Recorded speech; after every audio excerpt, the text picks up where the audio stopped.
Christmas came to the island of Sodor, and all the engines were excited for the festivities. It was now Christmas Eve, and Thomas was delivering the party decorations over to Tidmouth. He steamed merrily along the track, and his firebox kept him warm.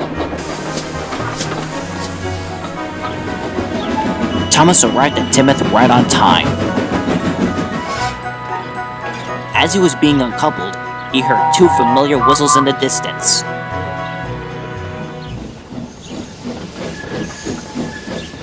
Thomas pulled over to a stop next to his brothers Tyler and Josh. "Hello, you two," he whistled. "Merry Christmas!" "Merry Christmas, Tommy," his brothers said at once. "What have you two been doing?" Thomas then inquired. "We've been delivering the Christmas trees to the stations on our branch line," said Tyler with a grin. "And we just gotten the last ones from Misty Island," added Josh. "You've got to hand it to the logging locos," chuckled Thomas. "They may seem reckless and silly, but they always know how to bring up a spirit when it comes to Christmas trees." "Definitely," Tyler smiled. "Christmas just feels so magical." "It does indeed," Josh agreed, but then sighed. "If only we celebrated it on our old line."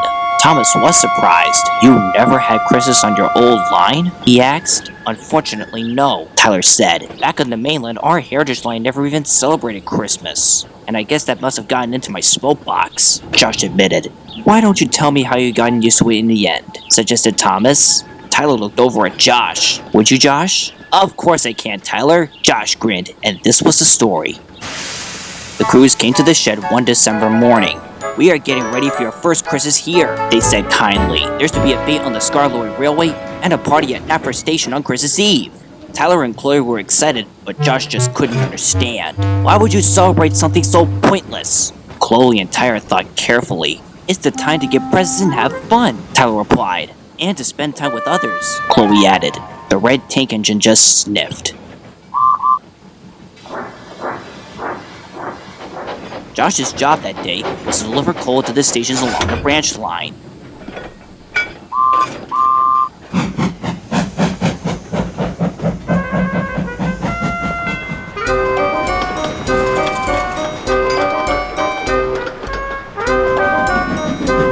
As Josh stopped at the stations, he would hear Christmas music and singing in the waiting rooms. He found them rather annoying.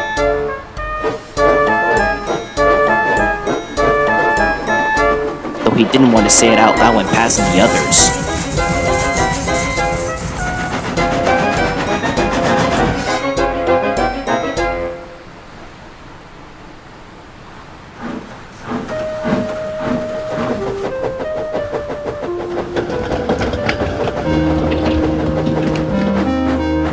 At last, he made his final delivery.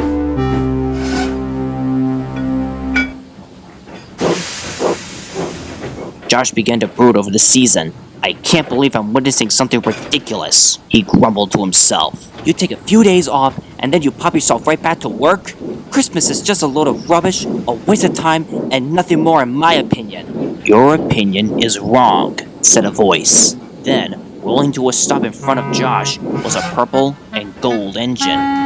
"Who are you?" "I am Lady," replied the engine in a soft voice. "And you are Josh." "How did you know who I am?" "I know many names, and I know what you are thinking, Josh. You really should not say such things on the holiday tradition. Is there a logical reason why you don't like it?" "Well, Christmas has just been another day throughout my time. My previous railway is so busy it never had time for that. It just is what it is." "I understand, Josh, but you must know now that Christmas is a magical time. It's about giving gifts to one another, helping out those in need, and coming together in harmony and peace." Lady looked closely at Josh. "You may have your moments of being reckless and impulsive at times, Josh, but you overcome them by correcting your mistakes, all for the sake of being really useful. And I know that you are extremely grateful when James saved you from scrap." Josh thought for a minute. He knew Lady was right. "You do have a point, Lady. I was wrong to think things like that. Maybe I should go and see what Christmas can really do." "Thank you, Lady. You are more than welcome," said Lady with a smile, and without another word she puffed away. Thinking of Lady's words, Josh felt the Christmas spirit fly right into his funnel. And a few minutes later, he puffed off to see Tyler and Chloe. He soon found them at the yard. I'm sorry I didn't like Christmas from the start, he said to the two engines. I am now looking forward to understanding it now. And we're pleased that you're in a festive spirit now, said Chloe. Indeed we are, grinned Tyler. We've been invited to the Christmas Fete at Crovan's Gate. Care to come? Oh yes, please, Josh beamed excitedly. They soon arrived at Crovan's Gate. The lights shone on the Christmas tree like magic.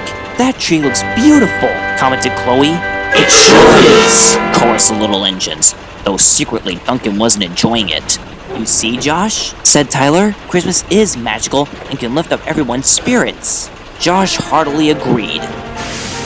And ever since that day, I've always enjoyed Christmas now, Josh finished. I am very happy that you are now, Josh, beamed Thomas. You may be sometimes rough around the edges, Tyler added, but you get the job done like always. Josh just grinned. And that reminds me, Thomas said, we're about to attend the Christmas Eve party at Knapford Station, and we won't miss that. Sure thing, Tommy, Tyler and Josh chorused.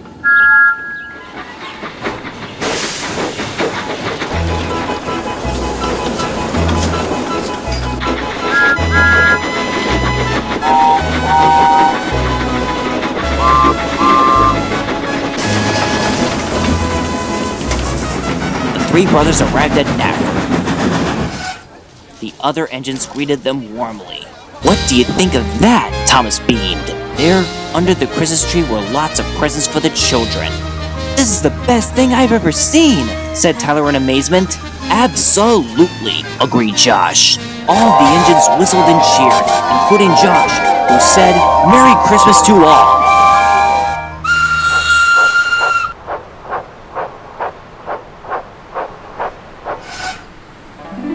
And to all, a good night.